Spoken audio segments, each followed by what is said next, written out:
Ramadan tiba, Ramadan tiba, Ramadan tiba.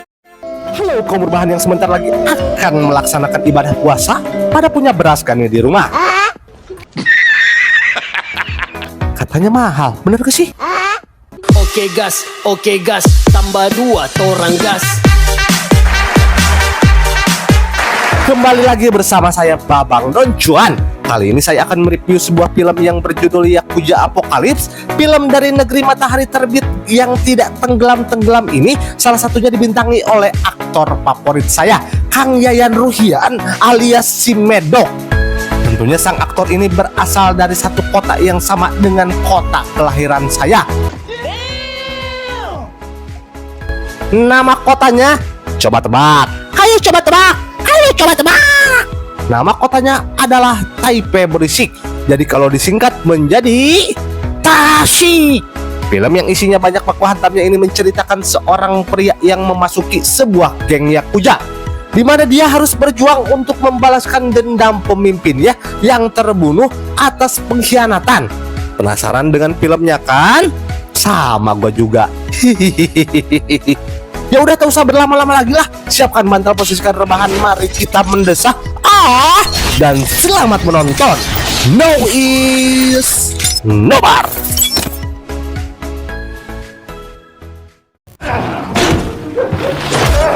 Film dimulai dengan adegan pembantaian yang dilakukan oleh seorang pria paruh baya yang bernama Kamiura. Yang dia serang kali ini bukanlah sembarangan orang, melainkan segerombolan geng Yakuza cuman seorang diri saja. Bayangkan jika kalian seorang pria gitu ya, kalian menyerang gerombolan preman, itu gimana rasanya? Penyerangan ini bertujuan untuk membunuh bos Yakuza dan mengambil alih kepemimpinan geng tersebut. Terlihat Kamiura berkali-kali terkena tusukan dan tembakan. Namun anehnya, dia tetap bisa bangkit kembali dan malah menyerang balik orang yang menghabisinya itu.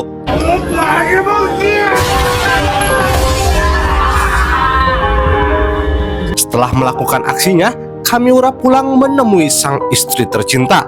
Namun bukannya minta es holjos kepada istrinya, Kamiura malah menghisap darah sang istri. Kebalik ya, sekarang bukan istrinya lagi yang menghisap. Dunia emang dunia. Namun singkat cerita, Kamiura pun akhirnya mengambil alih secara penuh kepemimpinan Yakuza di kota itu. Kepemimpinan Kamiura ternyata sangat disukai oleh warga di kota ini. Bedanya sekarang, Yakuza saat ini berprinsip untuk melindungi warga sipil dan menghormati para wanita. Hal tersebut terlihat saat Kamiura menghajar anggotanya yang ingin memperkaos seorang wanita di rumahnya. Sedikit catatan bahwa Kamiura ini bukanlah seorang manusia, melainkan vampir yang berniat mengambil alih Yakuza dan melindungi warga sipil di kota itu. Setelah diselamatkan, wanita itu pun dibawa ke rumah sakit untuk mendapatkan perawatan. Salah satu anak buah Kamiura yang bernama Kageyama diperintahkan untuk menemani wanita ini hingga bisa sembuh. Di sisi lain, terlihat seorang anak yang meminta ayahnya agar membunuh dirinya. Kondisinya mereka sekarang yang sudah putus asa akibat permasalahan ekonomi. Saat sang ayah yang hendak membunuh anaknya, tiba-tiba pria tersebut dihentikan oleh Kamiura yang datang dan memberikan sejumlah uang kepada keluarga itu. Dapat kita ketahui, alasan mengapa Kamiura di sini sangatlah dihormati oleh para warga di sekitarnya. Setelah itu, Kamiura mengajak Kageyama menuju sebuah kedai. Kamiura memesankan sebuah minuman untuk Kageyama. Namun, ini bukan minuman keras ya, saudara-saudara. Ingat, kata Bung Roma, ingat. Jangan minum minuman yang berbau hammer. Minuman keras miras. Bentar, apa sih? Miras. Iya, minuman keras miras. Hal yang membuat kita terkejut adalah pemilik kedai itu ternyata memiliki ruang bawah tanah yang menyekap beberapa anggota lama Yakuza. Saat si pemilik kedai memilih salah satu orang di sana, orang tersebut ternyata dijadikan sebagai tumbal dan darahnya akan disuguhkan kepada Kamiura. Enaknya. Keesokan harinya di markas Yakuza, Kageyama sempat diolok-olok, anjing susah ya, diolok-olok maksudnya oleh rekannya karena dirinya tidak memiliki tato di tubuhnya. Kita ketahui juga tato itu adalah sebuah identitas bagi geng Yakuza. Bukan tanpa alasan, ternyata kulit Kageyama sangat sensitif terhadap tato, sehingga dia tidak bisa menggambar tato di kulitnya meskipun sebenarnya dia sangat ingin sekali memilikinya. Keesokan harinya, Kageyama kembali menjenguk wanita yang dirawat di rumah sakit. Sebut saja wanita itu bernama Kyoko. Saat itu Kageyama diam-diam menaruh perasaan pada Kyoko alias jatuh cinta. Terlihat saat Kageyama mengajak Kyoko untuk makan malam bersama apabila dia sudah keluar dari rumah sakit. Sementara di sisi lain, Kamiura yang sedang berkeliling bersama warga tiba-tiba didatangi oleh seorang pria yang berpakaian aneh. Bersamaan juga dari sana terlihatlah Lord kita semua, yakni Abdul Yayan Ruhian, yang seakan-akan di sana sedang tersesat. Pria berpakaian aneh tadi kita sebut saja The Killer. Ternyata ia merupakan teman lama Kamiura, sementara niatnya datang ke kota ini adalah untuk mengajak Kamiura kembali ke sindikat mereka. Kamiura dahulunya adalah seorang mantan sindikat geng misterius. Geng ini diisi oleh orang-orang yang memiliki kemampuan khusus. Karena Kamiura sudah nyaman dengan kehidupannya sebagai pemimpin Yakuza, ia pun tentu saja menolak ajakan tersebut. The Killer ini pun tidak punya pilihan. Membunuh Kamiura adalah salah satu pilihan apabila Kamiura menolaknya. Orang yang akan melakukan eksekusi itu tidak lain dan tidak bukan adalah Lord tercinta kita, Abdul Yayan Ruhian.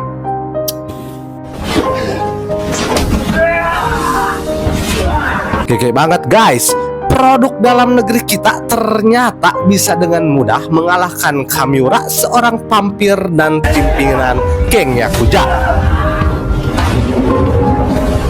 Tak lama datanglah Kageyama yang berusaha untuk menolong bosnya. Kageyama pun sama juga dilumpuhkan oleh Yayan. Itu pun harus rela menyaksikan bosnya dibunuh langsung oleh Kang Yayan Ruhian. Yayan di sini memutar kepala Kamiura hingga putus. Serem bos, serem. Tak lama muncullah sang kapten yang ternyata dialah yang memberikan lokasi Kamiura kepada si The Killer ini. Padahal si kapten ini adalah bagian dari Kamiura, sehingga bisa disimpulkan bahwa si kapten ini adalah pengkhianat karena dia ingin mengembalikan Yakuza menjadi geng yang brutal seperti dahulu kala. Saat sudah siuman, Kageyama pun meratapi mayat bosnya itu. Alangkah anehnya lagi, saat itu Kamiura ternyata masih hidup. Kamiura di sini menjelaskan identitasnya kepada Kageyama dan dia segera mentransfer kekuatannya yang membuat Kageyama menjadi vampir Yakuza selanjutnya. Sementara itu si kapten tadi bersama anak buahnya mengunjungi kedai yang menyekap para anggota lama Yakuza. Saat itu akhirnya mereka semua menyadari bahwa Kamiura adalah seorang vampir. Tak lama juga muncullah salah satu anggota sindikat yang mengabarkan bahwa pimpinan sindikat akan segera datang. Hal itu dikarenakan pimpinan sindikat menyadari bahwa Kamiura tidak mati, melainkan dia memindahkan kekuatannya kepada Kageyama. Si kapten dan anggota Yakuza lainnya pun akan beraliansi untuk berusaha mengalahkan Kageyama. Sementara di sisi lain, Kageyama sudah mulai merasakan reaksi dalam tubuhnya sebagai seorang vampir. Saat itu juga Kageyama melihat langsung anggota Yakuza menyiksa warga sipil.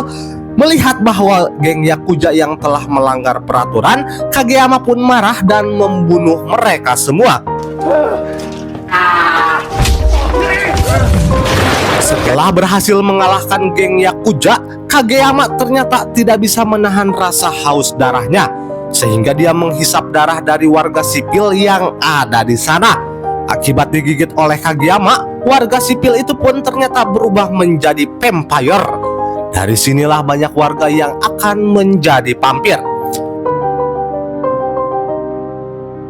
Kageyama pun mengunjungi Kyoko di rumah sakit. Kageyama di sini berniat untuk meninggalkan wanita itu agar Kyoko terhindar dari bahaya dan tidak menjadi vampir seperti dirinya. Aduh, pengorbananmu Mas memang sangat mengiris hati. Saat mereka sedang berbincang, saat itu juga Kageyama tiba-tiba merasa kepanasan.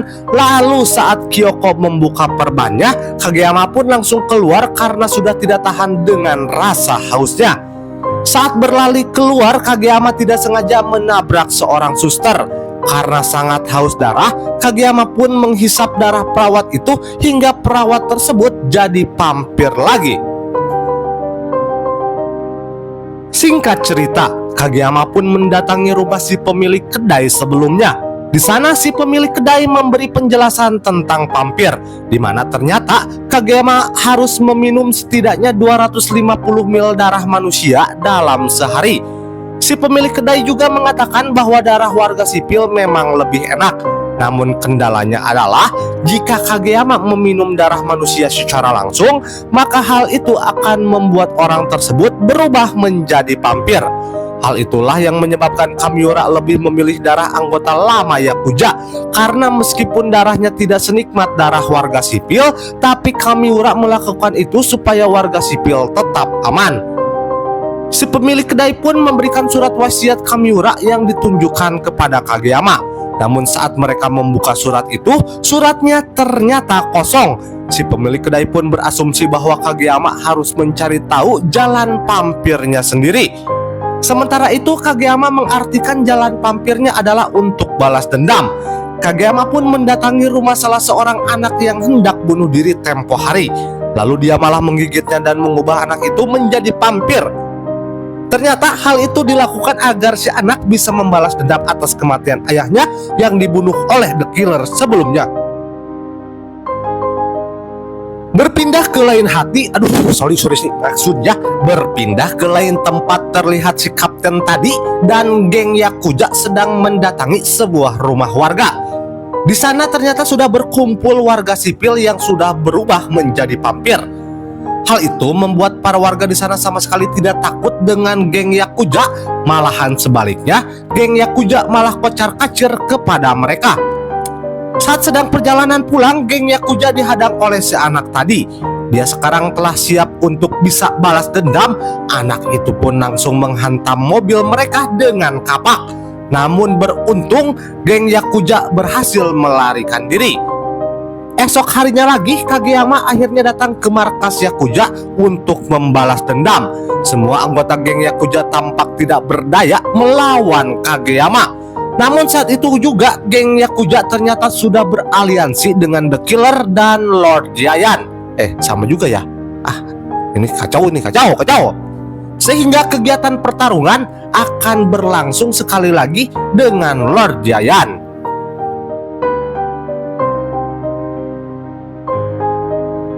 Di tengah-tengah pertarungan itu, tiba-tiba datang skateboard yang membawa bom. Sehingga semua orang yang ada di sana pun berlindung untuk menyelamatkan diri. Namun ternyata itu hanyalah sebuah tipuan dari si pemilik kedai agar dia bisa membawa Kageyama pergi dari sana. Si pemilik kedai itu ternyata merasa bahwa Kageyama belum siap sepenuhnya untuk mengalahkan Lord Giant. Kageyama yang saat itu tidak sengaja mencium aroma jeruk dari surat Kamiura menyadari adanya sesuatu saat dia membakar suratnya. Muncullah sebuah tulisan yang berbunyi, "Beranilah dan jangan putus asa." Hal tersebut langsung membakar semangat Kageyama untuk menuntaskan balas dendamnya. Di saat yang bersamaan, pimpinan sindikat pun tiba di kota mereka dengan menggunakan kostum katak. Tanpa basa-basi, si katak itu pun langsung menghajar geng Yakuza yang berusaha menghalanginya. Saat tiba di tempat teman-temannya, si katak ini malah marah karena The Killer gagal membunuh Kamiura. Si katak ini melampiaskan kemarahannya dengan membunuh semua anggota Yakuza yang ada di sana. Sementara itu si kapten dan anggota Yakuza lainnya sedang dihadang oleh warga yang kini sudah menjadi vampir. Saat para warga dan geng Yakuza itu saling baku hantam, muncullah para sindikat yang menghajar mereka semua di sana. Saat dia akan membunuh si anak kecil tadi, tiba-tiba Kageyama muncul dan meminta si Katak untuk tidak membunuhnya karena anak kecil ini memiliki tugas untuk balas dendam kepada Yakuza. Kageyama pun membawa si anak kecil menemui si kapten tadi, namun tanpa basa-basi si kapten pun berhasil dikalahkan alias dimodarkeun. Setelah selesai, Kageyama dan si Katak pun mulai memilih tempat untuk duel one by one. Laki bos, laki. Seakan merasa kena genjutsu, si Katak pun menggunakan kekuatan matanya yang membuat Kageyama tidak berdaya. Tak lama muncullah anggota Yakuza yang kembali berpihak kepada Kageyama, di mana mereka menembak secara membabi buta hingga akhirnya si Katak pun tersungkur. Yakuza itu pun langsung menggila si Katak dengan mobilnya. Tapi ternyata si Katak tidak merasakan apapun dan malah berbalik membantai anggota Yakuza itu. Kageyama pun membantu melawan si Katak. Saat si Katak membuka kostumnya, ternyata sosok di balik kostum itu adalah ya Katak lagi. Mau mecok anjing lah, cerita macam apa ini? Cuk. Lagi-lagi Kageyama tidak berdaya melawan si Katak, dan saat salah satu anggota geng Yakuza berniat menolong dengan melemparkan granat, si Katak langsung menggenjutsu dengan matanya sehingga bom itu meledak di tangan si anggota geng tersebut.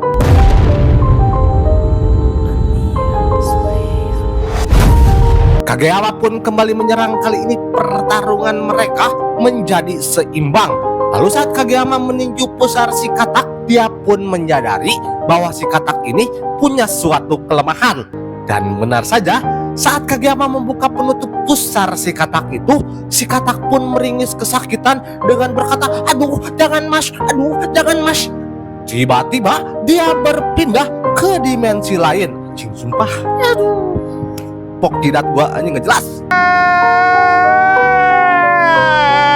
Merasa lega sudah memenangkan pertarungan, tak lama muncullah Kang Yayan Ruhian yang siap untuk bertarung 1 lawan 1 bersama Kageyama.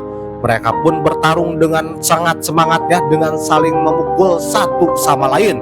Hingga pada akhirnya karena paksaan sutradara, Kageyama pun berhasil mengalahkan Kang Yayan Ruhian. Anjing terima, aing terima produk dalam negeri yang diobrak-abrik anjing ku si Nippon. Suek. Tak lama Kageyama tiba-tiba berevolusi dan menjadi vampir seutuhnya. Tamat. Ending yang sangat jelas.